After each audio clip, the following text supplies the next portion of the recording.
Buenas tardes, gracias a todos los presentes. A lo largo de la sesión irán llegando más.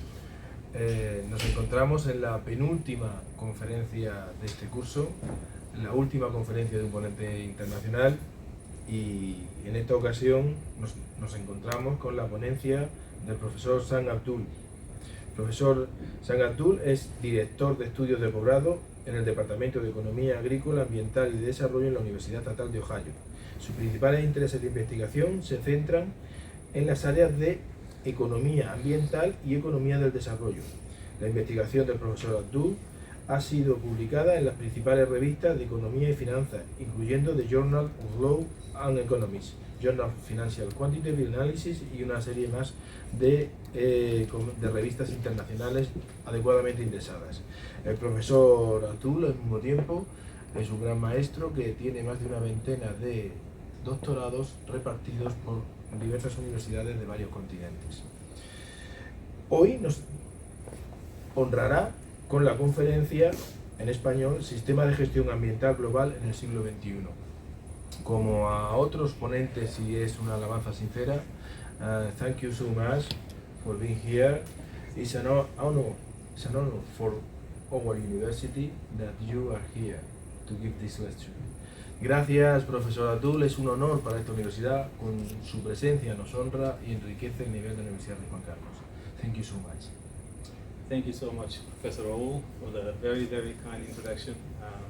Thank you, Professor Willing, as well for the invitation. This is my first time in Spain, so it's a wonderful opportunity. My name is Abdul Sam. I'm an applied economist at Ohio State University, as Professor Raul said. And today I would like to share with you some of the research that I have done with my doctoral students from Korea, looking at the environmental behavior of companies as it relates to decarbonization objectives. So that explains the title. Corporate environmentalism is about the environmental behavior of corporations, and decarbonization is about the reduction or capture of carbon. I think probably with this crowd, you can understand why we are focusing on decarbonization. Carbon reduction is sort of at the center of international efforts right now. COP28 just finished about a week ago or thereabout. And there is a good reason why we focus on carbon. Carbon is a heat-trapping gas that contributes to global warming. And the world has recognized that for a long time, but it really wasn't until 1992 or so at the Earth Summit in Rio de Janeiro that significant efforts were taken to curtail emissions of CO2. And now, I'm not a climate scientist, and this lecture is not straight about climate change, but it is about carbon reduction of carbon emissions as it relates to efforts by companies. So, in a way, it is therefore related to climate change. And those who track climate change more closely than I do have made the case that it is a significant business disruptor. By the way, are you guys able to hear me back? Or are you able to hear me back there? ¿Oís bien atrás o no? Yeah. Is it good? Yes. Okay, maybe get closest. Yeah.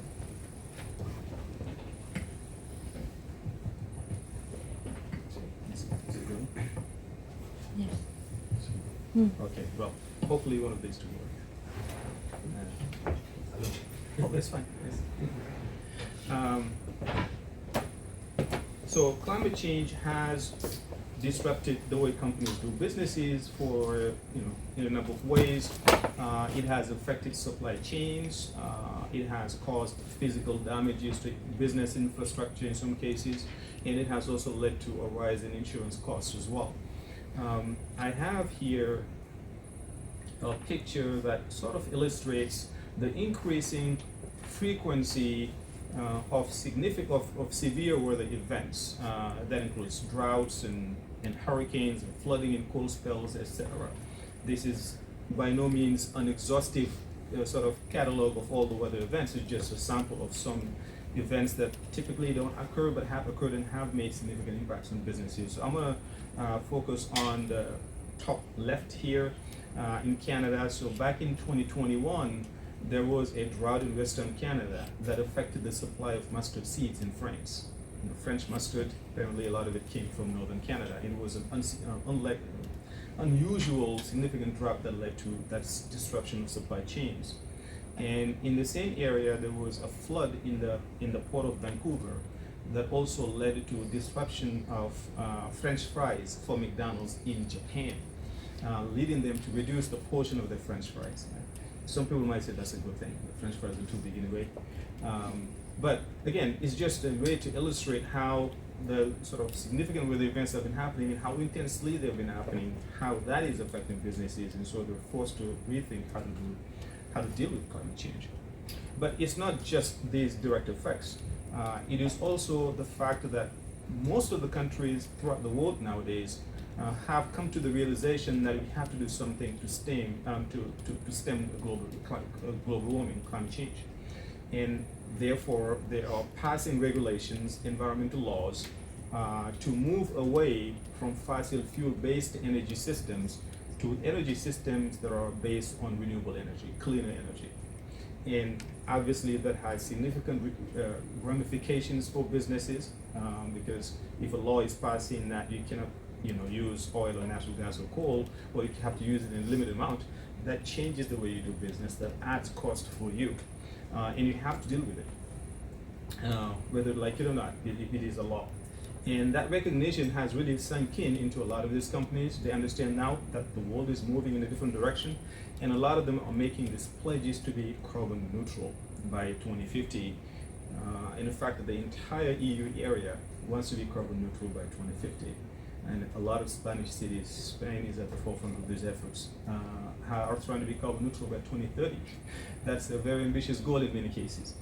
I like the lectures to be interactive so that I'm not the only one doing the talking and make sure that everybody's awake. So if you don't mind, let me ask you, anybody here familiar with the concept of net zero emissions or carbon neutrality? Do you mind sharing? I mean, it's like not to throw into the air the pollution of the cars, of the fabrics. Yeah. Kind of that.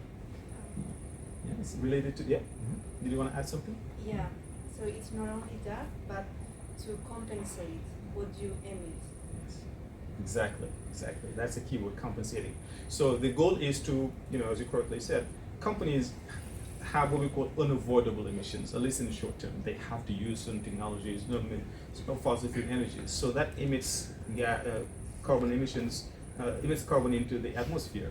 The goal is to balance that out with reductions of carbon from the atmosphere. So for example, by planting trees to sequester carbon underground, or by creating renewable energy projects in some other developing country, so that what goes out is balanced out by what's kept out of it.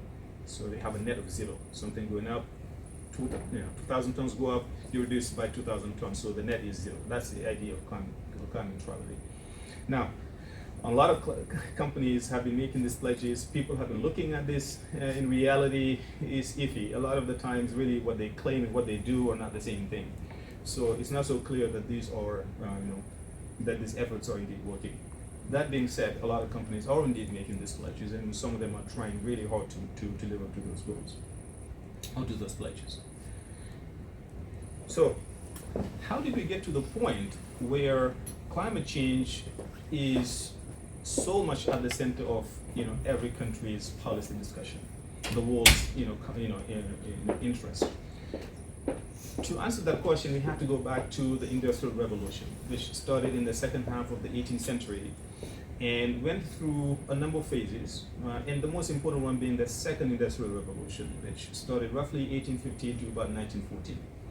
And that changed the way Europeans and Americans did business, right? We went from making things using our hands or using rudimentary instruments to using machines and mechanization.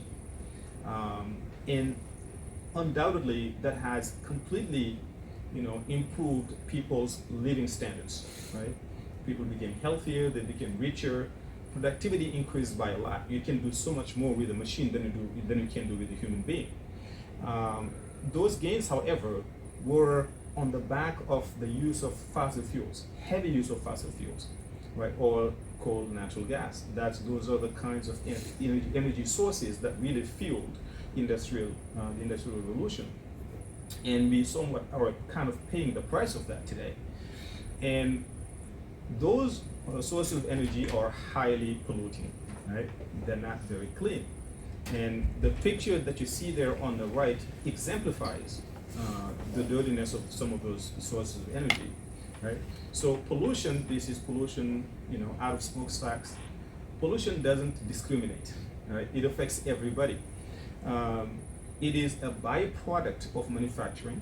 So if you're making something, the making of whatever it is, so if you're making a bottle, you have to use energy. Burning that energy is going to cause that pollution to take place. And like I said, it doesn't discriminate. It affects everybody. So in other words, the costs that it imposes on society are externalized to the company that is generating it. People who have nothing to do with the production system will be affected. Who live even far away will be affected. And that poses a problem because businesses, what is the number one goal of a private company, generally speaking? Profits. They will maximize profits, right? The goal of a company is to maximize profits, not to do wonderful things for society or the environment. They want to make money. And making money means for as long as the revenue that you get from making something is more than the cost of making it, you'll keep making it, right? So if you sell this bottle for, I don't know, €2 and it costs you €1.50 to make it, you'll keep making it because you're making a profit. You don't care really that the pollution is going out to people, unless somebody forces you to think about it. Typically you don't. You just will keep making it. And the problem with it is, because they're making their decisions based on their private costs, the cost of the inputs, the cost of labor, that's what they're looking at, not the social costs imposed on society. They will make too much, okay? Because they'll make too much because the cost is going to be low. Cost being low, that means the price is low, so demand is going to be high, too much is going to be produced. We say that in economics, we have a term for this called a market failure. If you leave it to markets to fix this problem, they won't do it. Markets are not designed to solve this kind of problem. They don't deal with externalities as well as policymakers can. And so how do we do, what we need to do is to fix these wrong prices. The prices are wrong because the costs are not completely taken into account. Companies only take into account their own private costs, not looking at the costs that they impose on society. And so there has been a movement really seriously started in the 1970s to force companies to internalize those costs. You're making people sick by polluting. You're affecting ecosystems. Those are all bad things, and the costs of that are going to be borne by society, right? You have to pay for people's health insurance and health care if they fall sick, and it shouldn't be falling on society. It should be falling on you, the polluter. So a lot of policies have been put in place to force companies to internalize those costs, and when they do, costs are going to go up. And when costs go up, prices go up, demand goes down, and so less will be produced. Less being produced means less pollution as well, right? So that's the goal. The policies that you see there on the left of the screen, command and control, market-based policies, information disclosure, voluntary overcompliance, these are all designed to make companies internalize the cost that they impose on society, okay? As opposed to not just to ignoring it. Excuse me. And so what I want to do, the focus of the lecture is on the very last one, voluntary compliance, but I will briefly touch on the first three as well so that we can understand what they are meant to do. So let's start with command and control. So command and control is basically, the environmental policy that is the most popular amongst, in the entire world. Just about every country has laws that tell companies what to do and what they cannot do. So the key word here is command. Commanding means telling them what to do and what they cannot do, right? So a law might say, this chemical is too dangerous, you cannot use it, okay? Or you cannot use it in large quantities, right? You're allowed to use it, but in small quantities. So if you look at the very last bullet point there that I have, this is the Clean Air Mercury Rule. The Clean Air Law is a law in the United States about making sure that the air that we breathe is clean. And there is a law there that if a coal plant, you cannot emit more than 15 tons of mercury. Mercury is very dangerous for the nervous system, for brains, and if it is too much. So they want to regularly make sure that doesn't happen. This is a direct order. It's a command. You can't do that. You cannot have more than this. A lot of these are typically the laws or the systems utilized to deal with chemicals that are immediately dangerous to human health. They're heavily regulated by law, by environmental law. Now, it's not enough to simply have laws on the books. You have to have the means to enforce those laws, right? And this is the difference between developing countries in general and developed countries. Just about all countries have laws about what one should and should not do. But it's mostly developed countries that have the means and the resources to enforce those laws. So the picture that you see there, this is the EPA. The EPA is sort of like the Ministry of Environmental Affairs. I would assume you guys have some, Spain has something like that. So it's the Environmental Protection Agency in the United States. It's very much the same thing as Ministry of Environmental Affairs. They have teams of people who go and inspect. They check on companies to make sure they're not violating the law. And that's very important because if you're found in violation, you might be penalized, you might be fined, you might go to jail because you violated environmental law. So it's very serious. And for that reason, at least in many developed countries in the EU, in the United States, and many other countries, these laws have made a meaningful difference in our lives. We breathe better air because of these laws. We drink better, cleaner water because of these laws. And like I said, they are the most basic form of environmental protection throughout the world. That's number one. Number two on the list is market-based instruments. Right? So for pollutants that are not immediately dangerous to human health, okay, for many of those, one option to deal with their emission is to simply force companies to pay a price. Okay? You want to pollute? Fine, you pay money for it. The more you pollute, the more you pay. And your payments are a recognition of the social cost that you impose on everybody. That's meant to compensate for those costs. Right? There are two instruments typically for this. One is simply a tax, and this is something that probably many of you can relate to. So if you drive a car, you want to put fuel in your car, you pay a tax. Okay? That's a recognition that you polluted the atmosphere, or that fuel that you put in your car is a fossil fuel that burns carbon, is not good for society. And in Europe, the fuel tax is very, very elevated. It's very high compared to, say, in the United States. It's not that high. Okay? And as it relates to carbon, Canada, for example, has a tax. Right now, Canada charges companies $65 Canadian dollars for every ton of CO2 that they emit. If you pollute a ton of CO2, you pay $65 a ton. It's that simple. The more you pollute, the more you pay. Okay? And that tax is supposed to increase by $15 every year until it reaches $170 by 2030. So right now, if you go to pump fuel in your car in Canada, 14 cents out of the price that you pay, 14 cents is because of that tax. And that tax is going to go up. By 2030, to put fuel in your car in Canada is going to be incredibly expensive because they're making people, the goal here is to discourage people from using those fossil fuels. You know, find an electric car or drive less or do something. Just change your behavior because we'll make you do it. Of course, you know, consumers might not like it. So in Canada, they collect the revenues and they reimburse it. They redistribute it to families as well. But they will definitely penalize the consumption of fossil fuels.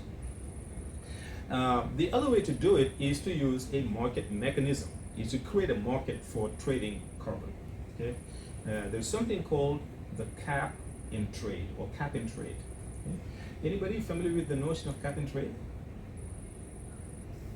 Cap and trade or emissions trading system? Yes.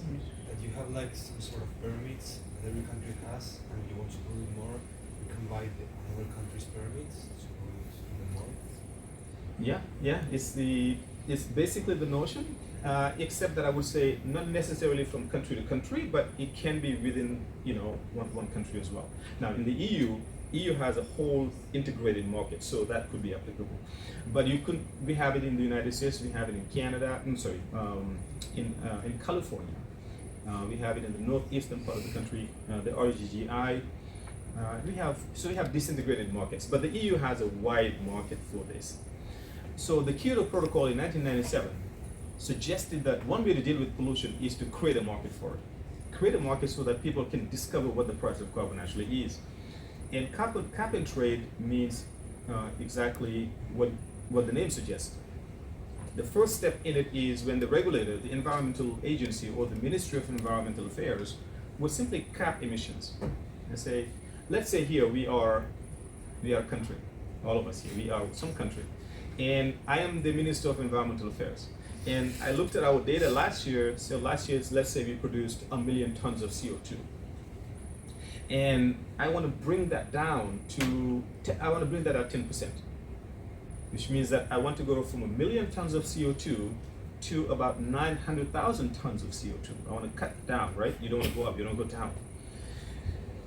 So that's a capping. Capping means you fix how much is going to be polluted, and typically you lower the cap so that it's harder and harder for people to pollute, right? So that's the first step. The second one is the trading part of it. As exactly you said, what happens is that you take those 900,000 tons and you convert them into allowances. Allowances are just certificates. Think of it as like a piece of paper, electronic, that gives you the right, if you have one, to emit 1 ton of CO2, 1,000 kilograms, or 1 ton of CO2. So if you have one allowance, you have the right, you as a company, to emit 1,000 kilograms or 1 ton of CO2. So the 900,000 tons that we decided will basically convert into 900,000 allowances. And I distribute those allowances to all of us here. We're all making goods, right? We're all companies that make things. Everybody gets an allowance, right? And let's say I get 200 allowances. That means I have the right to pollute 200 tons of CO2. But maybe I don't need that because my sort of manufacturing system is clean. I rely on clean energy. Okay, I have been thinking about this way a long time ago. I know this is coming, and I'm moving away. I have been proactive in trying to move away from fossil fuels. I would not need all of my allowances. I don't need them because I use cleaner energy. Let's say back there, you haven't thought about it, right? And you've taken your time, or maybe you just produce a lot. People like your good. You make manufacturing too much. So the 200 allowances, certificates you have, they're not enough for you. You need to come in to me. We'll buy. We can do some trading. This is a way to illustrate that. So you have two companies here. You see the circles. The circle is a cap. That's how many allowances you have. The company on the left. Yep, left for you guys too. The company on the left here, they have this much of a cap, but they only use a little bit of it, less than half, because they're a cleaner company. They don't need all of it. Remember, this is only to pollute dirty, this is for pollution. This company, on the other hand, hasn't really been very proactive about it, or maybe they produce too much, so they're going beyond their cap. Okay? They have to go and get permits to do this. They cannot just do this without, it's against the law to do this. You have to buy permits to be able to justify the production in excess. So this guy would come to this guy, and then they will do business, they trade. Okay, how much you're willing to sell. In reality, you have thousands of these, and then they're buying and selling. That establishes a price. That's what we call cap and trade. You cap, and you make people trade allowances. And every year in the EU is now in phase 4. The EU is the first country to start, bloc to start doing this. And it was in 2005, and they went through many phases. They started their baby steps to get companies to get started on this, and then they made things progressively more tougher and tougher. Now they're in phase 4. And in phase 4, it calls for a reduction in the amount being emitted. Each year, it has to go down by 2.2%. Every year, it goes down by 2.2 until they decide to change it again. Until 2030, they might change it again. But right now, so you might say, oh, 2.2% reduction isn't really that much. Yeah, it's not bad. It's pretty significant. You don't want to do this. You don't want to be hastily just going from here to here. First of all, companies won't be able to deal with it because you cannot just overnight adjust your entire production system. everybody's going to be mad at you. And if you do that, what do companies do? If you force them to make all this investment, how is it going to be felt by consumers? Prices increases, exactly. They'll just pass the cost on to you. It's more expensive for us to do business, well, you'll have to pay more because they're not going to give it to you for free. And when they do that, consumers are going to be upset. And you know, politicians don't like upset consumers. They'll be voted out of office. That's why they do things gradually. They go step by little bit, 2.2% gradually, but that's not a small decrease. So that's cap and trade. Let me show you actually, this is, I just copied this. You can find live, like online, quickly. You just log into carboncredits.com. You can see what the prices are trading for, okay? Right now markets are closed, so we'll not tell you the live prices. But you can see in the EU, the price of a ton, the right to emit 1 ton of CO2, the price of an allowance is 68 euros and 75 cents. In the UK, it's 33.75 pounds. The UK is out of the EU, as you guys know. California, which has its own market, so we don't have a national market in the United States for cap and trade. We have regional initiatives. California is one, it's 29.49. New Zealand, so on and so forth. Right? China has one. China and South Korea have two of the lowest priced carbon prices for the value of carbon. Okay. So now, if you look at this, do you guys have a sense of why these prices are differing across these countries? Why is it that in the EU is so expensive and in South Korea is not? Yes. It depends on the cap the governments put. Yes, essentially. Okay. Remember, this is the law of demand and supply. Okay. The higher the supply, the cheaper it is going to be, right? If something is available in abundance, it's not going to be expensive.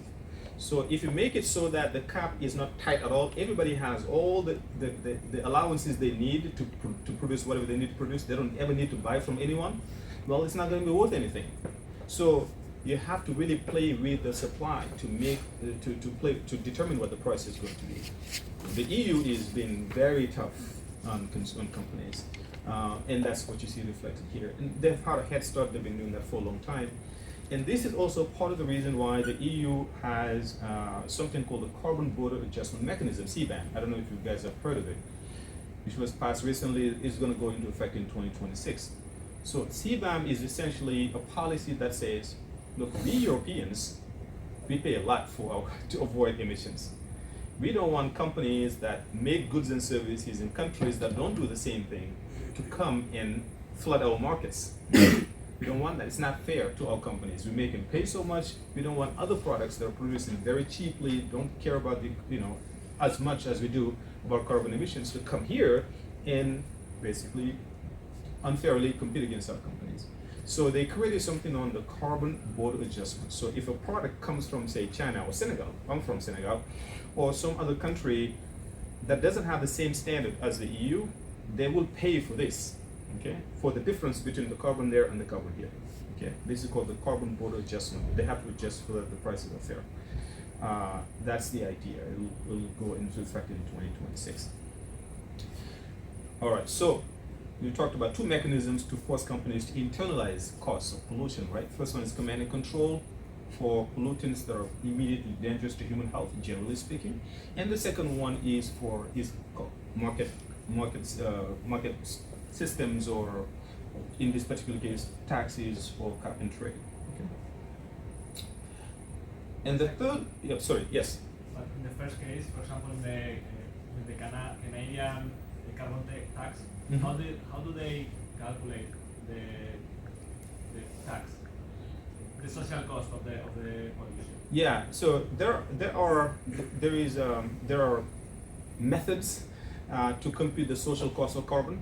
There are economists who do the simulations to estimate what is the social cost of carbon. And then, of course, it is subjective a little bit. You have to make a lot of assumptions. But you can determine what that is, and then you can pin your tax based on that social cost of carbon. I'll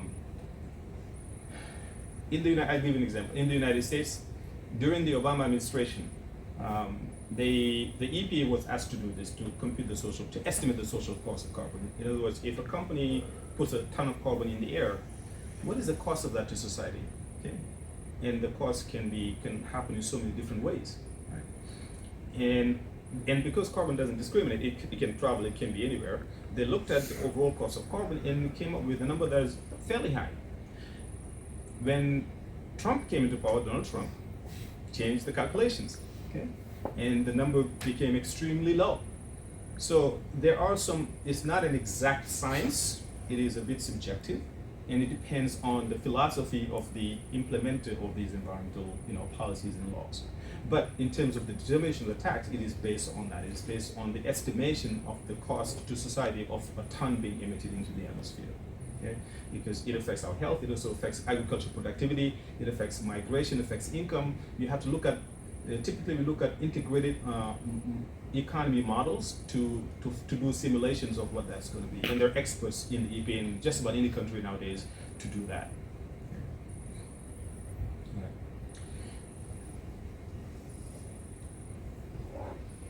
All right, so in Asia, the very first country to do this, to have a market-based approach, is Korea. Korea instituted the very first emissions trading scheme, the Korean KEPS, the Korean Exchange Trading System, in 2015. And the goal, Korea has an overall goal of reducing emissions by 37% relative to business as usual. Now, what that means is, okay, we are here in 2005. If we didn't do anything, right, if we didn't move away from fossil fuels, we just kept using fossil fuels, what would our emissions be in 2037? Maybe they'll be here. Whatever they are, we want to reduce that by 37%. Okay? So reduction relative to business as usual, that's what they want to do.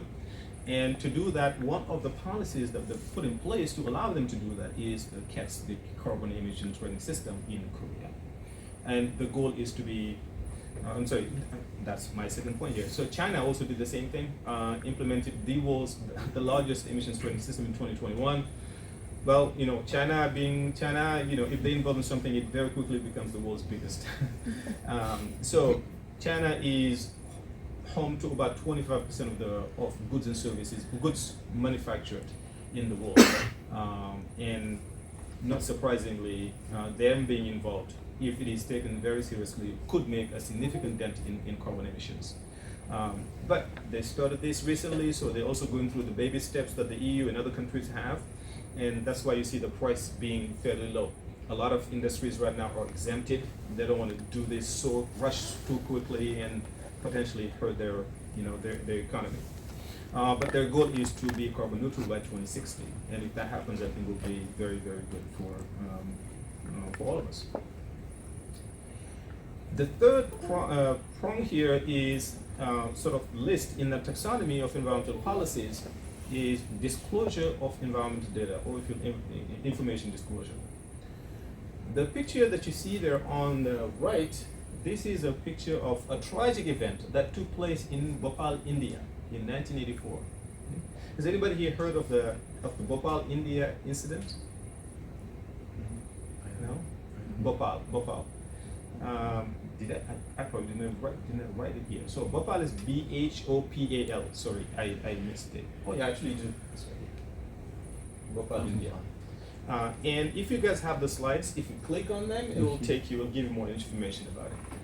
So this was a really sad story of a chemical plant that had gas leakage, and it was a leakage of deadly gas. And thousands of people lost their lives. The estimates run between 4,000 to 20,000 people died. Okay, 500,000 people got exposed. A lot of people got sick. Why? Because the company was making this very close to the vicinity of people, and the escape of those gases was just horrendous. And when it happened, a lot of countries realized, oh my God, this could happen here too. We have all these companies making these dangerous chemicals, near where people live, and they're not being looked at very carefully. So we shouldn't let this happen. And so in the United States, and after the United States, many countries followed on that, we created something called the Toxic Release Inventory in 1988. Basically what it did was it forced all companies that make a list. So the EPA came up with a list of 320 chemicals. And they said, these chemicals are dangerous. Anybody making them, we want to know. We want to know where do you make them, we want to know how much of them do you make, and we want to know that information every single year. And we will make that public so that everybody sees what you guys are doing. Which obviously scares companies. Companies don't want the people to know necessarily sort of all the things, the things that they're doing. And the goal here was to shame them into changing their behavior, right? To put them in a bad spot so that hopefully if they know that everybody's watching, think of yourself, if what you do when everybody's watching you and what you do in private are not the same thing. So if everybody's watching you, if you're doing something that's not very, very good, you might change your behavior. So that was the goal. And for my thesis, when I was a PhD student, I looked at that data quite a bit, and you can very quickly see the trend in these toxic chemicals coming down a lot. From 1988 to now, they have come down so much. And a lot of it is because it's not even a law telling these companies you cannot do anything. The law simply says you have to disclose it. Just let people know what they are. That simple disclosure made a significant dent in the emissions of these toxic chemicals. And after this information was first made public, journalists started looking at it, the media, environmental interest groups, everybody's looking at it. Some people even bought ads on newspapers to shame these companies. Hey, look at the top 10 polluters. These are like the worst people on earth. And no company wants to be in those lists. And that was very powerful. Just disclosing information made this company change behavior in a significant way. Korea has sort of embraced that model. There is the pollutant release and transfer registry in the system. It's very similar to it's modeled right after the toxic release inventory of the United States. And the data that we use for our study partly comes from that. So it's public information, anybody can just go and retrieve it, which is wonderful. There is an effort to do something similar at the sort of at the global level through something called Climate Trace. I don't know if you'll open it. Should I or not? Should I accept this or ignore it? I don't know what it says. Or it says el sitio web informa que no se encontró el elemento solicitado. Hay problema. Okay, I'm not gonna. Okay, that's fine. I'll leave it this way. If you guys have the slides, just click on it. I wanted to show you a map that shows for every single country all the facilities that produce CO2. Well, not all, most of them that produce CO2. You can see Spain, you can see Madrid. Okay, you can look at how much is being polluted and what kind of CO2 is being polluted, what kind of companies. This is the project by Al Gore, the former Vice President of the United States. I don't know if you guys know that, but he's a big environmentalist. So the goal is to do this at the global level, what was done, at these different state levels. It's harder to do that at the global level, but at least you can see how much these countries are emitting into the atmosphere. You can track it. So it's a really nice project. All right, so now I'm going to talk about, remember, we have command and control, we talked about it, market-based policies, we talked about it, information disclosure, we talked about it. Now let's talk about voluntary overcompliance, the last element here in taxonomy of environmental policies, and that's what I call corporate environmentalism. So corporate environmentalism is simply when a company, or if you will, a corporation, voluntarily, willingly, if you will, on its own volition, decides to go above and beyond what the law allows them to do. Okay? Decides to over-comply with the law. So, for example, if the law says you can pollute up to 1,000 tons of this particular chemical of mercury, the company might say, I won't even do it. I'm not even going to use mercury at all. Okay? So it's companies voluntarily going way above what they actually could do in real life if they wanted to. Which is kind of interesting, because first question that comes to your head is, why would a company do that? Because remember what companies' goals are. The fundamental goal, number one goal is to maximize profits, right? And typically, voluntary overcompliance, or if you will, doing more than what you can, doing way more than what you're required to, is going to, generally speaking, entails some cost. You have to change the way you do business to reduce your carbon footprint. And so why would a company do that? We'll talk about that shortly. But for now, it's just to let you know that that's what corporate environmentalism is. It's just trying to do the right thing way more than you actually legally can get away with. The picture here on the right is sort of your waste management hierarchy from the EPA. It tells you what are the best ways to deal with pollution, right? From the most desired to the least desired. The best way to deal with pollution is to not pollute, right? Ideally, don't pollute. That's what we call source reduction, right? Reduce, if you're using fossil fuel, use cleaner energy, okay? If you're using, some dirty inputs, use cleaner inputs. Right? Reduce at the source. Reduce at the source. That's the most ideal way to deal with pollution. If you can't, at least make sure that whatever you use is recyclable. You can use it again. Okay? That's your second best. First best is avoid it. Second best is your inputs that you use, make sure that they're recyclable again. Okay? Third best is capture energy out of your waste if you can. So, for example, municipal landfills. We all produce a lot of waste every day. And that waste, the excess foods that we eat, for example, all of that stuff is dumped into landfills, right? From far hidden from your eyes, you guys won't see. But those landfills produce, anybody familiar with landfills and sort of the kind of chemicals that it produces?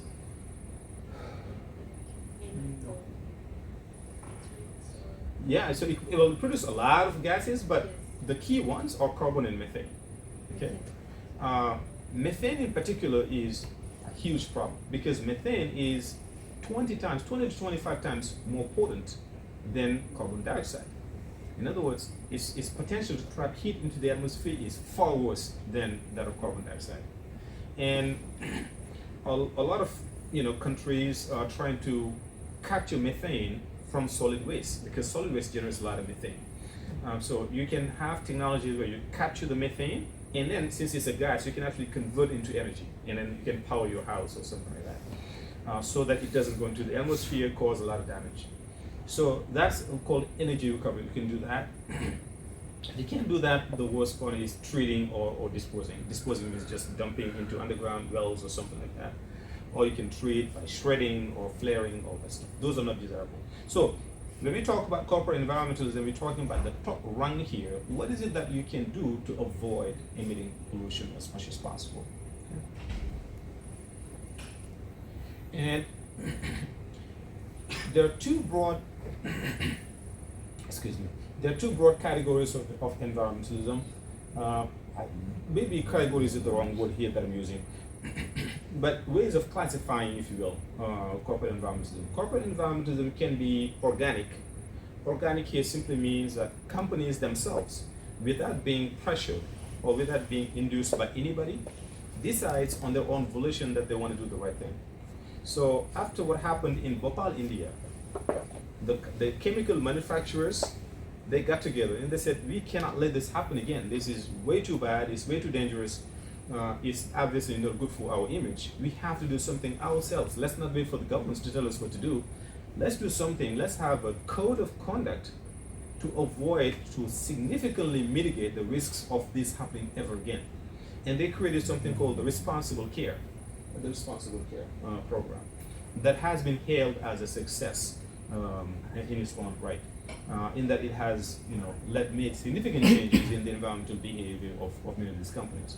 That's one way to have a voluntary program. It's just companies coming together, recognizing that it behooves them to do the right thing.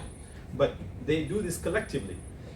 The thing is, if only one company does it, the other ones don't do it, the company that does it is at a disadvantage because you're increasing your own cost. It only works if you all agree, so that you're all on the same level playing field. There is another one also, the civil aviation. They have a program called CORSIA, which is designed to voluntarily reduce carbon emissions by airline companies. Often though, corporate environmentalism is induced by governments or by NGOs. So for example, in the United States, which I'm more familiar with, many years ago, the government came up with a list of 17 chemicals that are very dangerous. And they told companies, hey, look, we want you to work together with us to move out, to transition out of these chemicals, which we don't want to see. They're too bad. We don't want to see those chemicals. We understand that right now you don't have the technology to get rid of them, but we will help you get there. We will give you training, we will give you grants, in some cases we will give you technical advice or technological input to find ways to reduce those chemicals. But you don't have to do it, it's voluntary. It's up to you if you want to work with us or if you don't want to work with us. Those are typically induced by the government. And another one that has been very successful, you guys recognize this logo at the bottom? The Energy Star logo, doesn't it? So I think even the Europe has it too. If you have this is for efficiency, energy efficiency. So if you make an appliance and that appliance goes above and beyond the efficiency standards, then you get this sticker. It simply means, if you make, for example, make a fridge or you make a cook stove or something that doesn't consume much energy, you get this logo. You get the Energy Star. It simply means it's an environmentally friendly appliance that you get in. So, and that's the government. Okay, and the other one is ISO 14000, which I'll talk about shortly. So generally, I shouldn't say generally, but often voluntary over-compliance is really nudged, encouraged by governments.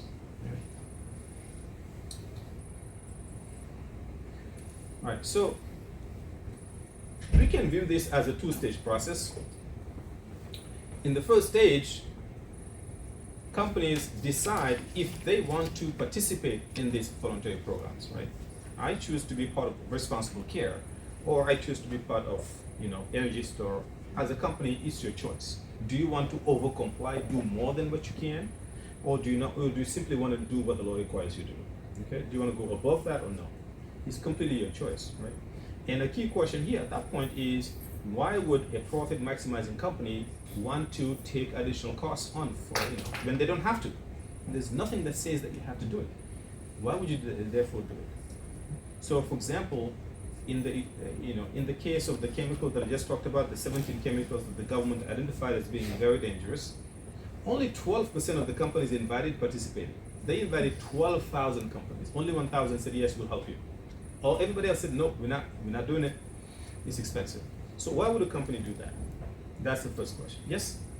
Yeah, so I think it's again profit because, okay, it's costly for them, but then it will be beneficial for them because maybe the customer will see that company like greener, and also if it's business to business, so the client will see it's good, it's marketing, it's reputation, so it will be beneficial for them at the end. Yes, absolutely. That's one of the key reasons why.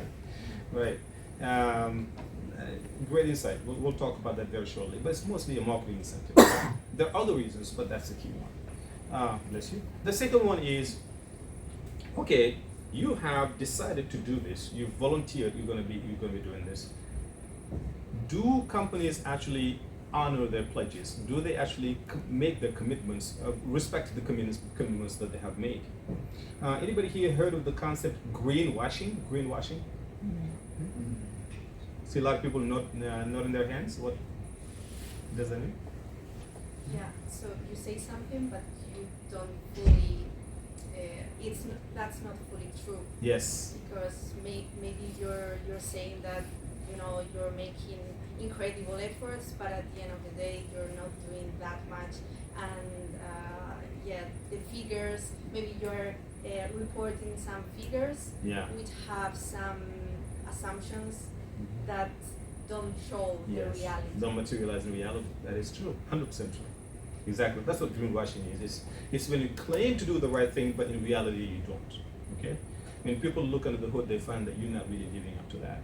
So, for example, in Europe, in fact, a lot of companies, civil aviation companies were saying, oh, we are reducing our carbon emissions, we're planting trees in Africa or some other places. When people looked at it, they found that what they're doing is really nowhere near what they're claiming. So that called into question really their commitments to be carbon neutral. So it's called greenwashing. So an important thing that we need to worry about when it comes to corporate to voluntary compliance is this a greenwashing thing or is this actually real? Do they actually really make a difference in the in the polluting behavior of companies that make these pledges. So that's the second goal here, and that's what we'll talk about shortly. But let's talk about the first one, the determinants, or why do they do that? And we already have an answer for the first reason why they do that. As economists, we have tended to focus on sort of the cost side of regulations. Regulations are costly; they add, cost for businesses, which is true. Make products costly, and they pass on to consumers. All that's generally true. But at the same time, it turns out that, especially nowadays, there is value in being seen as green.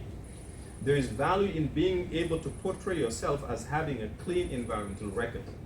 If you can do that, there is a niche of consumers out there who care about the environment and are willing to pay a premium for goods that are produced in an environmentally friendly way.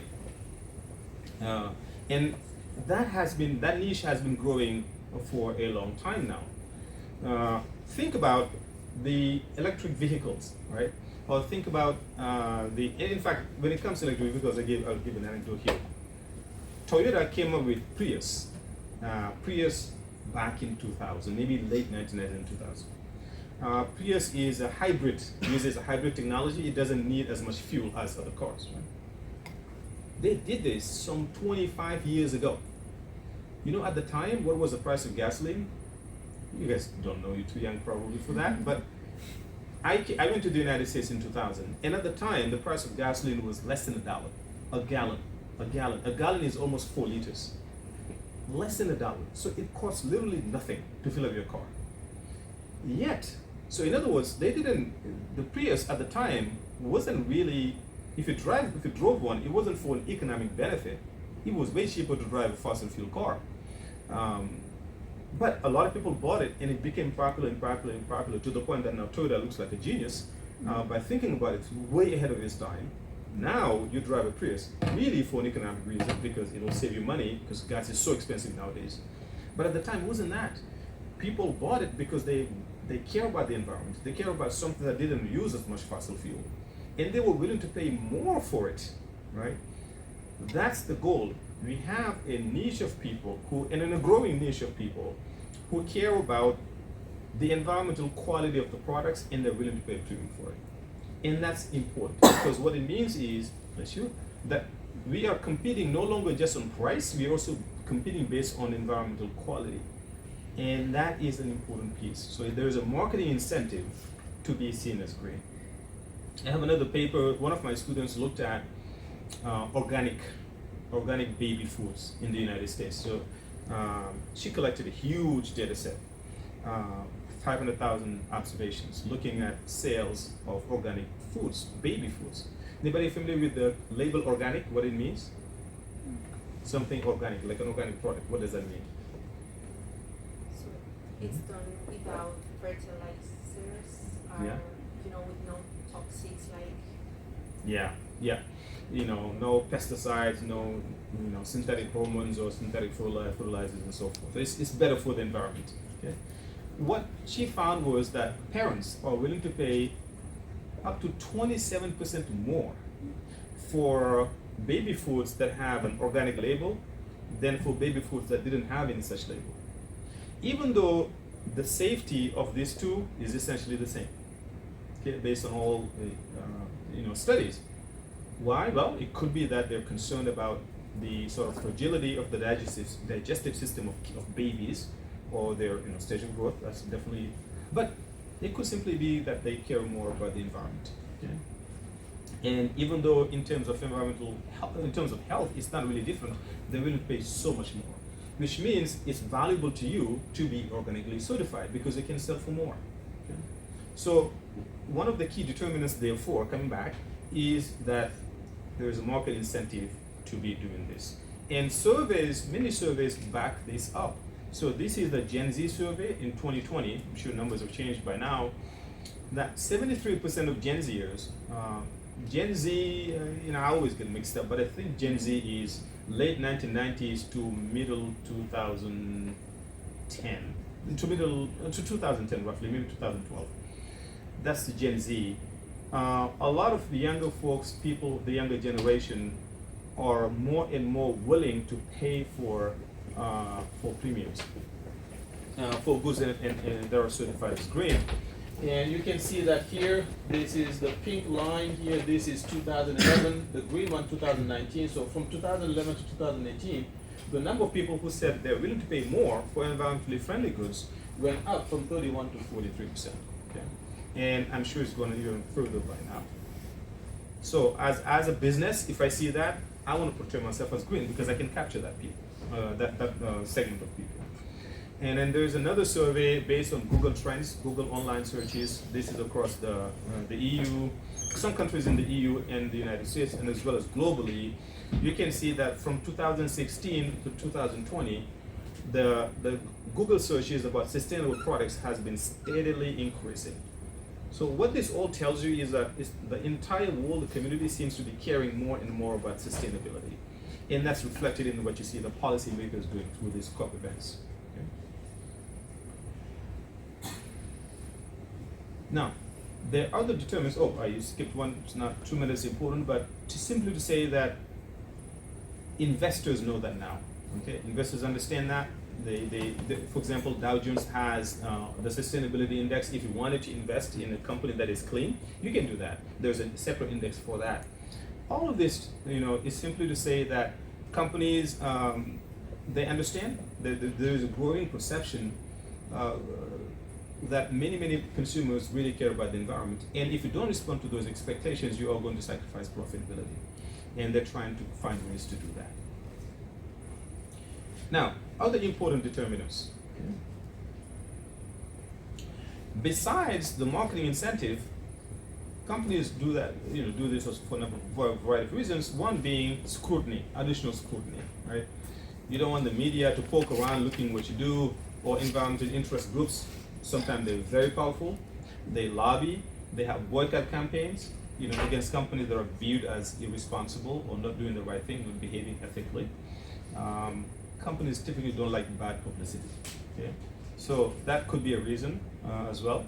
The technical support and the financial support that companies get from agencies is also one way to encourage them, to nudge them to do the right thing.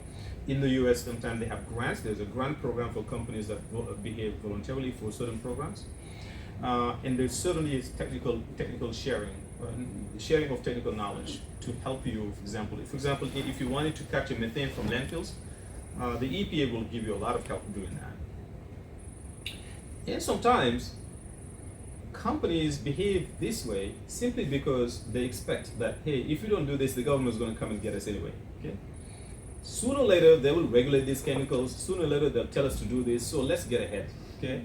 Get a head start. If you start early, you get to do things your own way, right? You can fashion things your own way at your own pace.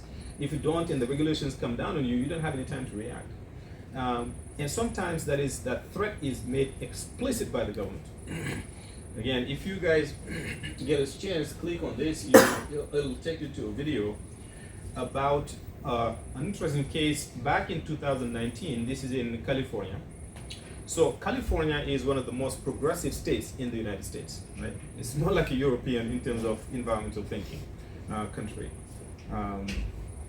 So in fact, California has been forcing environmental standards to improve in the United States for a very long time. Because it is such a big market, if they pass laws that manufacturers have to abide by, it affects just about everybody in the United States. So they've been driving regulations. The government, the Trump administration has been trying to fight that. But the reality is that they are very powerful. So they wanted to reduce carbon emissions into the atmosphere.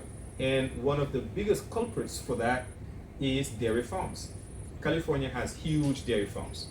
These are called concentrated animal feedlots. It's a farm that has like 10,000 cattle or something like that. Huge number of cows. And cow manure, okay, produces a lot of methane. Okay? If it decomposes, it produces a lot of methane. And that methane, like I said earlier, is way more dangerous than carbon dioxide. So they wanted to reduce carbon emissions, to methane emissions. And they went and told these dairy farmers, look, we want you guys to do this. We'll help you with the technology that captures the methane so it doesn't go up into the atmosphere. Once you capture it, you can convert it into energy, you can flare it, you can do all kinds of things, but don't let it go. capture as much as you can, and we'll give you help with the technology to do this. And then they told the farmers, if you don't do this, we will force you to do it. We will write laws so that you have to do it anyway. So right now we're giving you sort of an olive branch, sort of a carrot. We'll help you, we'll work with you, we'll do whatever it needs to, and then realize this actually could be very profitable for you. Because if you capture energy, you can actually sell the energy. And in this example, you'll see a farmer that said they're actually making about as much money or even more money from their farming activities than they are, no, I'm sorry, from their energy capturing activities than from their farming activities. And they didn't know about it. Sometimes it's just information failures, people don't know. They need help to understand what those things entail.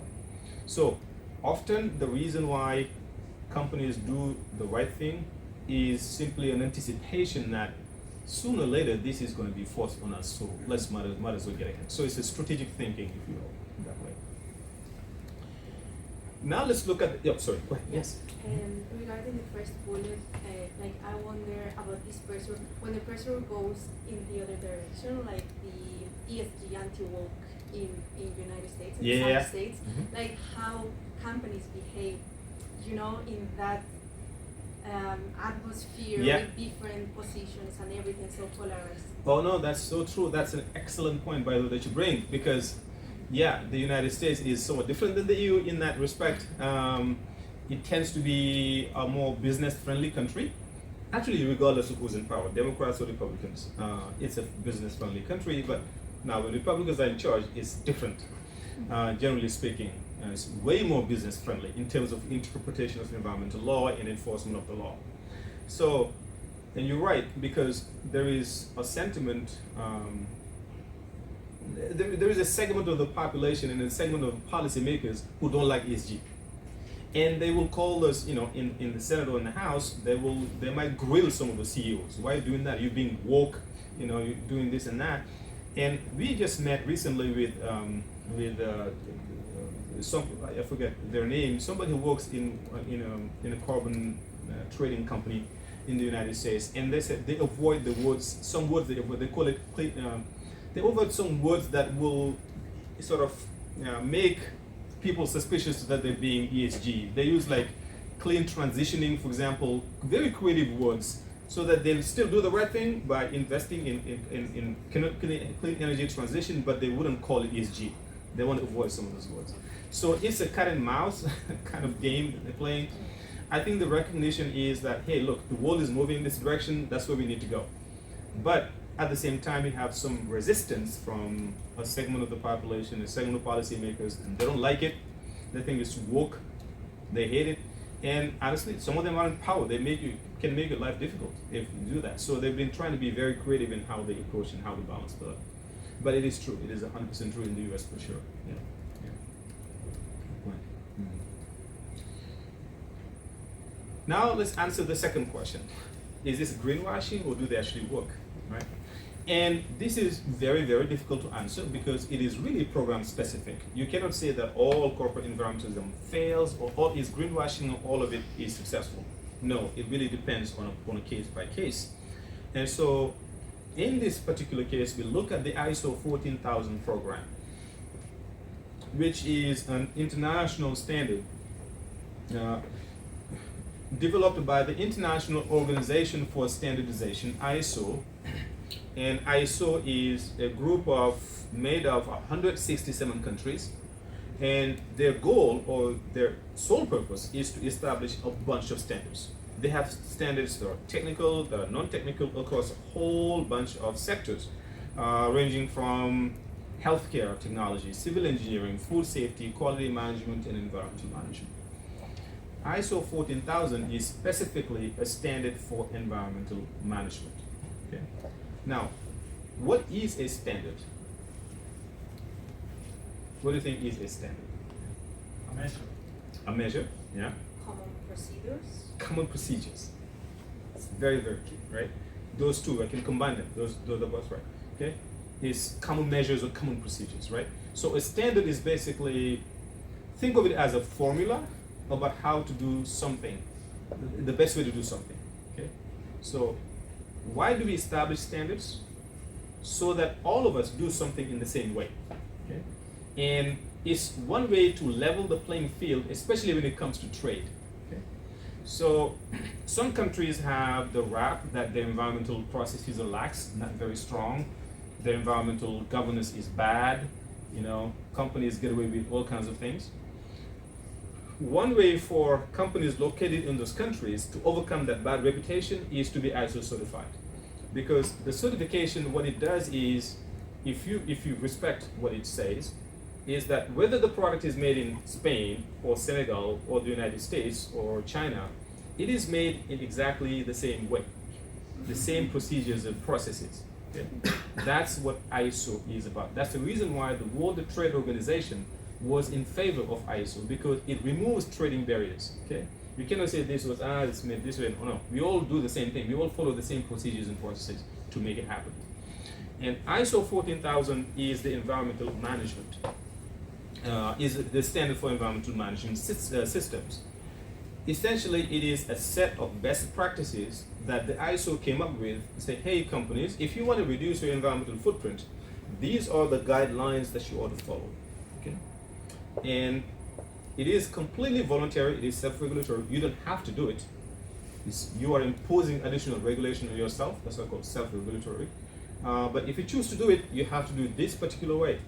And here, so ISO companies, ISO 14000 companies are expected to do the following. First of all, you have to respect environmental laws. You have to be in compliance with environmental regulations. That's the very first one. Yeah. Command and control, all laws, you got to be in compliance with that.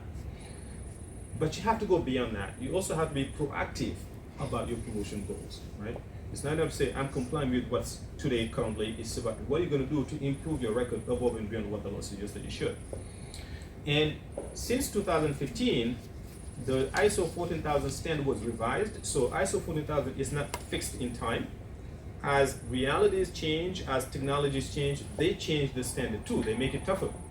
And in 2015, they revised it to add a clause about incorporating climate change into environmental policy objectives. You have to think about carbon emissions and find ways to reduce your carbon footprint. And a company has to detail how those goals are going to be. It's not enough to simply say, I will do all this X, Y, and Z. You have to explain in a detailed plan how you will make it happen. And then you expect to train your workforce, your employees, to instill in them the ethic of reducing pollution, so that you automatically turn off, lights or don't waste water. Automatically, just train people to behave that way. Okay? That's one of the requirements as well, and you have to evaluate outcomes. So, at the end of the day, if your goal is to reduce pollution by X amount, in 2 years from now or 3 years from now, you have to evaluate and see where you are and make corrective actions as necessary. Okay? So it is not prescriptive in the sense that it doesn't say anybody who wants to be ISO certified has to reduce pollution by 10% or 20%. It doesn't do that. Some programs do that, but not the ISO. There's a lot of flexibility in terms of getting it done, and it varies from a company to company. For as long as you adhere to these principles, you will be ISO certified. Now, it's not cheap. Part of the reason why the ISO is popular, it is the most popular voluntary environmental program around the world. Is part of the reason, well, two reasons. One is because the whole community came together and set standards, so that's one, it helps. We all agree this is the best way to do it. Second is that it has a certification feature to it. A lot of corporate environmental programs don't have any certification. You can simply claim, I'm doing this, I'm doing that, but nobody checks on you. To be ISO certified, you have to pay. First of all, you have to do an internal audit to know for yourself, where am I generating a lot of pollution? At what part of my production process am I generating pollution, right? So you have to map out your environmental footprint, and then you have to call on an external certification agency to come and audit what you're doing, and to certify whether what you're doing is in accordance with the ISO principles or not. And that depends, the cost of that depends on the complexity. If you have a very complex production system, or if you're a big company, that can be very expensive. So the range goes between 25,000 and about 100,000. These numbers are a little old actually. I'm sure with inflation they have gone up a lot. So point here is it's not cheap. It is expensive to be ISO certified. Okay. The credibility of it is also the reason why a lot of companies want to be ISO certified, because it's believable, right? You don't have to worry about whether this, well, I shouldn't say you don't have to worry, but generally speaking, greenwashing is much less of a concern with ISO than it is with other programs that are not certifiable. And the certification is not once and done. It's every 3 years. Every 3 years you have to recertify. And if you fail, you will not be certified again. So you have to keep up doing that. Yet, despite this course, we can see that ISO has been quite popular throughout the world. In fact, we have about 348,000, more than that in 2020, certificates, meaning the number of firms that have this ISO certification. Okay? And I have a picture to show you that. I don't know how, okay, you guys can see better than I can in the computer. So here on the y-axis over there, 1 to 19, this is 2001, 2002 to 2019, okay? And on the x-axis here, this is simply the number of companies that are ISO certified, right? So this is 350,000. Okay?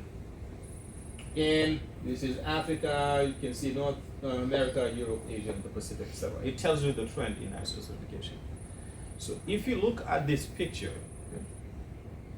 what jumps out of you as you look at this picture? What do you notice?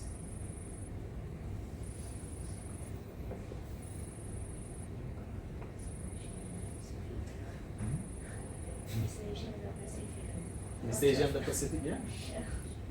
Right? And yeah, it's been very popular there, right? Over time, it's been increasing. And besides East Asia and the Pacific? Europe. Right. Okay. So that jumps out of you, right? So all these certificates are essentially concentrated in 2 parts of the world. Okay? It's in Europe and East Asia and the Pacific, right? And East Asia and the Pacific, honestly, it's just 3 countries for the most part, right? Way more than anybody else. It's China, Japan, and Korea. Okay. And Europe, first of all, let's talk about Europe. Why do you think a program like that is very popular in Europe and not, say, in the United States? Because of high standard policies from governments. Yeah, yeah. Generally speaking, EU is just, at the forefront of this, ahead of the whole world, essentially, as a bloc. Now, the practical reason why this is happening in Europe is Europe has something called EMAS, the Eco Management and Audit Scheme, EMAS, E-M-A-S, Eco Management and Audit Scheme. And it requires, it's a voluntary program just like ISO, but it is even more stringent than the ISO. Okay, it's tougher than the ISO, but it integrates the ISO. For a company to be EMAS certified, you have to adopt ISO. It's required. You're required to have ISO included in it. And because of the European Union being sort of, at the forefront of trying to fight climate change and generally reducing pollution, a lot of companies have been trying to do these voluntary actions. EMAS being a voluntary program that requires the adoption of ISO, that automatically made ISO popular in Europe. Okay, so you can see it hasn't increased as much as it increased in East Asia, but the trend is unmistakable. Okay, it's been increasing generally speaking in Europe as it is in East Asia. Right? In East Asia, as I said, is China, Japan, and Korea essentially. Okay? And a lot of it is driven by China. Okay? Even though Japan has embraced this a long time before China actually. Japan is very much onto it, on board with this. But if you look at this, so the blue line is the cumulative worldwide, the entire world. And this line over here, orange line, is China. China is maybe 40% of the world adoption certifications, okay? Roughly. Right? Why do you think this is so popular in China? Maybe because European Union companies are asking Chinese to, products and everything like with some normal standards. Yeah, good thinking, very good thinking, very good thinking. Not necessarily just EU countries, but generally speaking. So when you hear, well, not now, but back then, when you hear something that is manufactured in China, what do you think in terms of quality? Bad part. Bad, That's the first right? part. Not that it is fair, but that was a perception. right? The perception was that environmental quality in China isn't very good. And in reality, it wasn't very good. So China has a lot of environmental laws. Unfortunately, the enforcement wasn't very good. So I was just talking to Professor Raul earlier. We have a different paper. It's not the purpose of today's talk. I worked with a scholar from Dongbei University of Finance and Economics, and we looked at when Xi Jinping came into power, he announced that he's going to overhaul the implementation of the inspection system in China in 2015.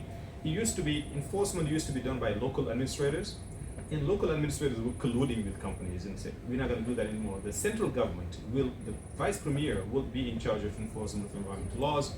And they started to do a rigorous set of inspections. They announced them, they do province by province by province.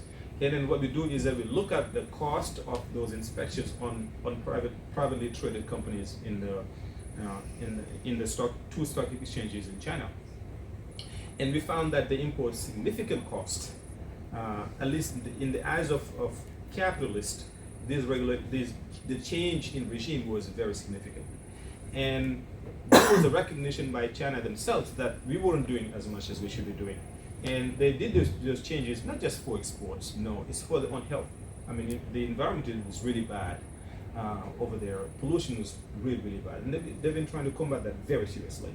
So, but back to my point of what you said, since the reputation was that the environmental quality wasn't very good, well, how do you avoid that? How do you overcome that? By showing that, hey, I'm adopting the international norm, the international standard about how to produce things taking into account the environment. That's part of the reason why it has increased a lot. And some of it is also, we now have an integration of supply chains. You know, a good that is made, that is sold in Spain goes through so many different countries sometimes.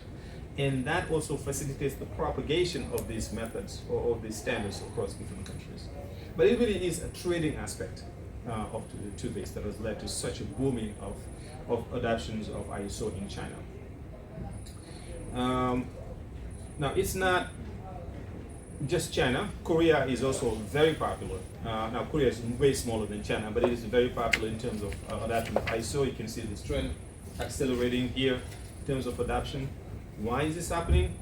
We don't know 100% for sure, but there is a study by Beek in 2015 that finds that Korean companies that are in the chemical sector, those that are larger, have more profits, therefore they have the resources to make these investments.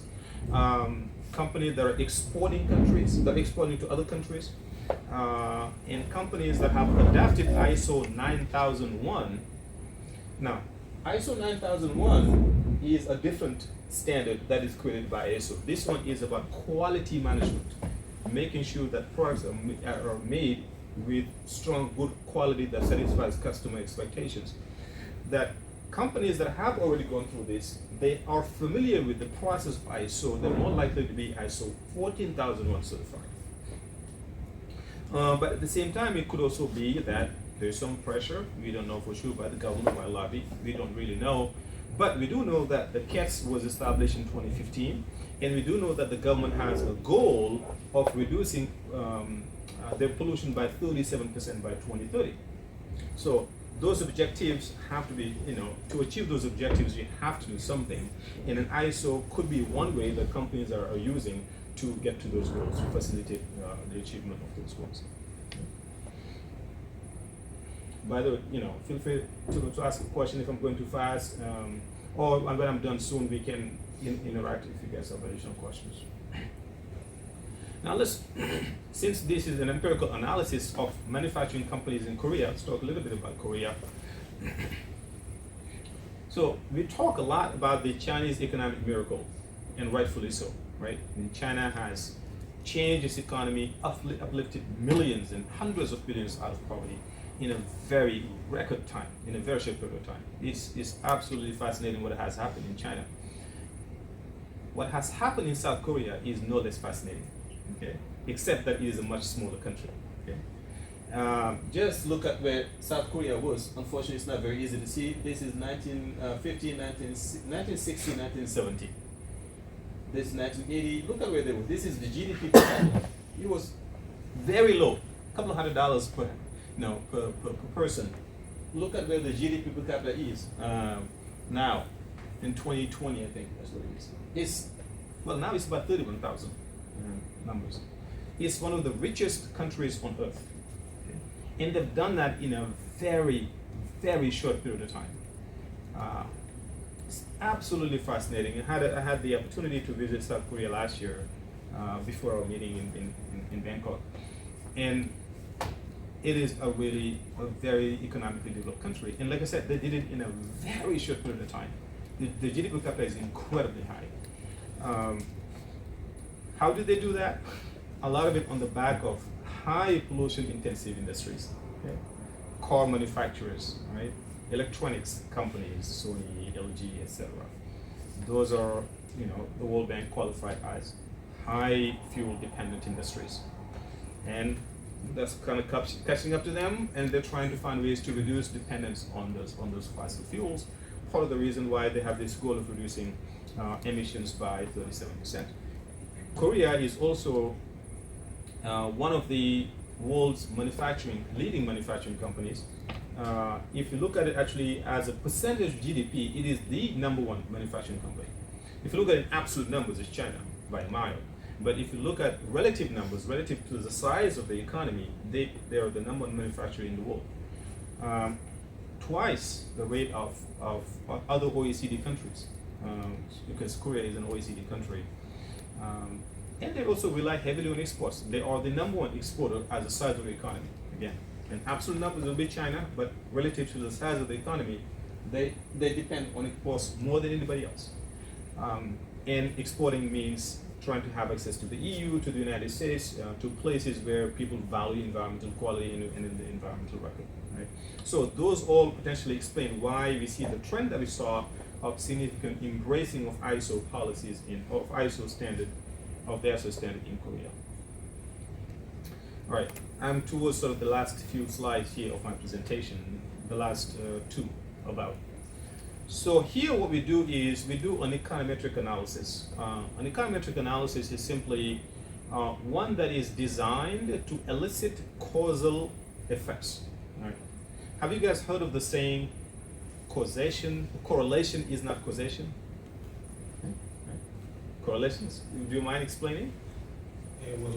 Correlation means two things can happen at once or one after the other, but it doesn't necessarily imply one happens because of the other. Yes. Yes. 100% true, right? So two things might be moving together just by chance, by happenstance, right? It doesn't mean that one is causing the other, right?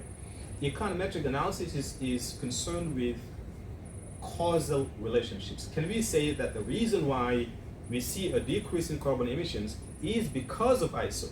Not because of some correlation, but is ISO dictating a reduction in carbon emissions, right? That's what we want to do.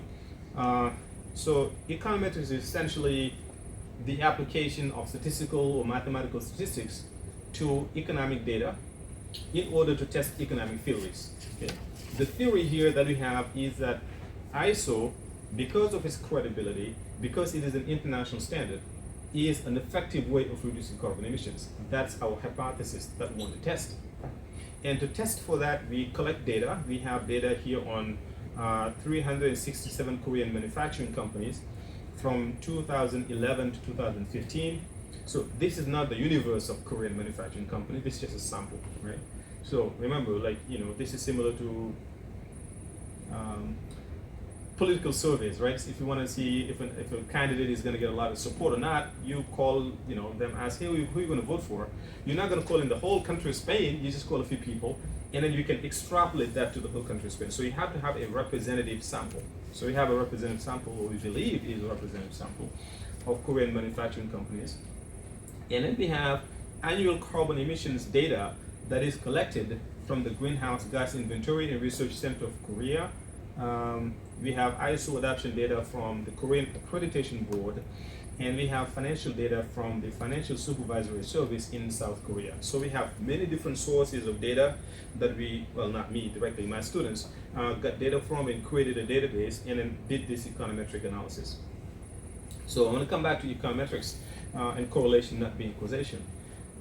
If we just looked at trends in carbon emissions and then trends in ISO, and we found that there is a negative relationship, which is what you want, right? You want, as ISO becomes popular, you want to see emissions to go down, because that would tell you ISO is having some effect.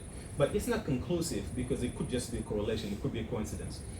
Specifically, it may be that companies that are more research intensive, or companies that tend to have cleaner technologies, they may also be the ones that are more likely to be ISO certified, and those companies will have low carbon emissions.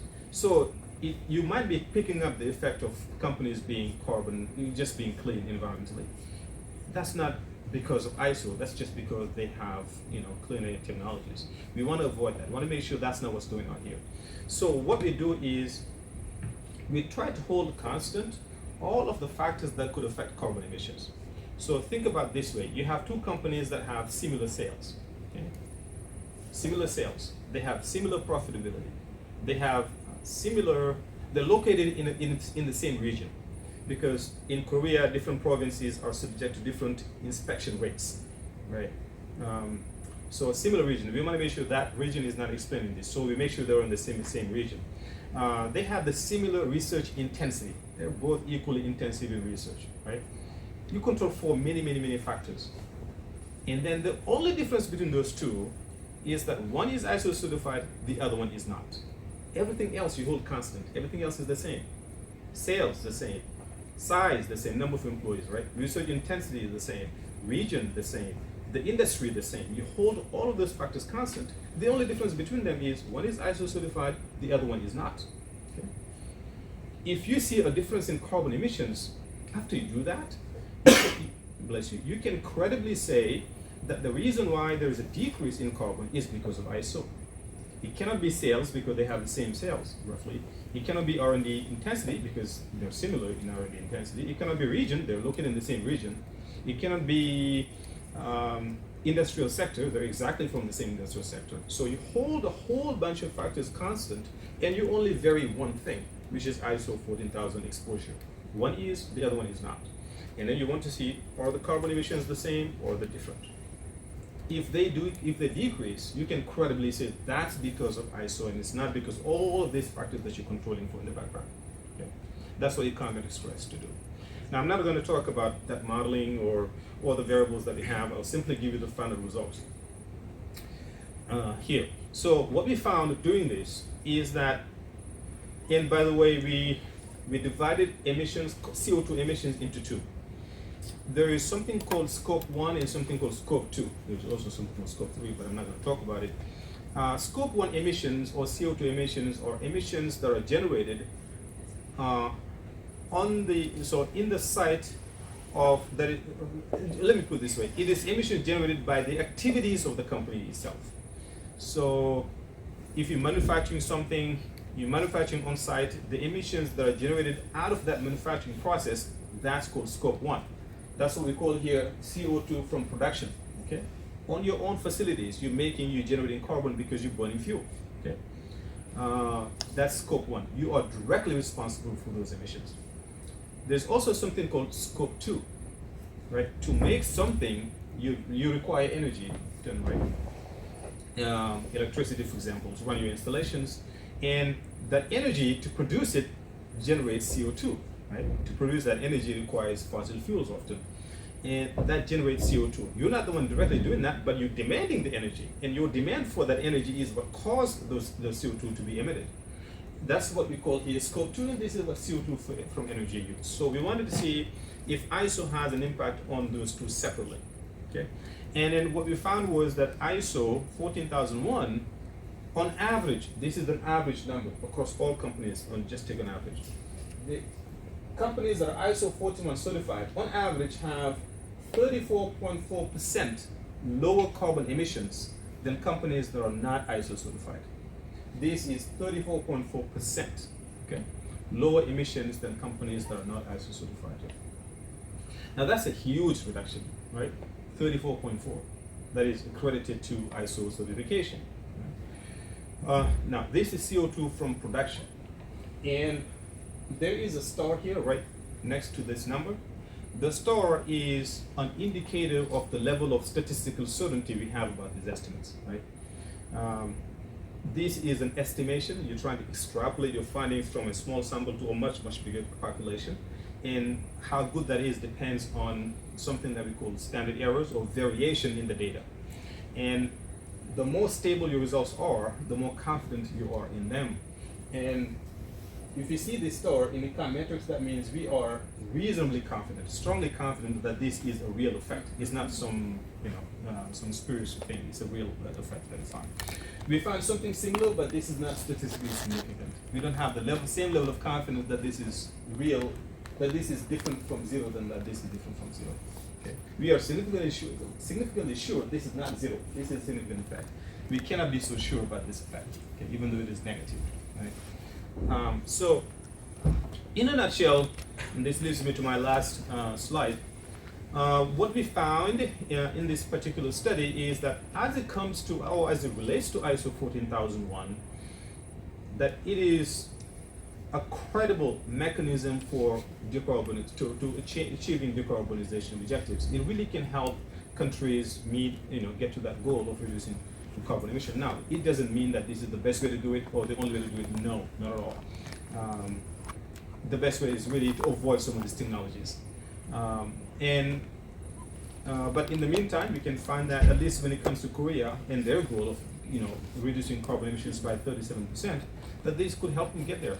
And there is another paper, not by us, that looked at carbon, companies that are on the CATs, that are subject to the CATs requirements. The companies on CATs that are ISO certified, CATs being the Korean Emissions Trading Scheme.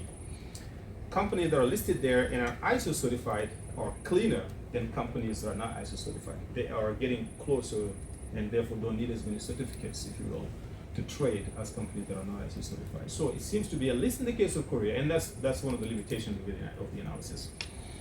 This is confined to one country. The reality is that the regulatory systems and the reality of how much encouragement you get from regulators in one country, that can actually affect the success of that policy. If it is replicated in another country, it might not have the same effect, or it could have a stronger effect. For example, Japan is very, very serious about ISO 14000. I expect something similar, even more strong. Other countries might not be so. The United States not so strong about ISO. But in this case, we found that it has made a significant dent in carbon emissions. So that concludes my lecture. Thank you for listening, and I'm happy to take questions if you have any. Thank you, Professor. Thank you, guys. Thank you again one more time for this wonderful invitation.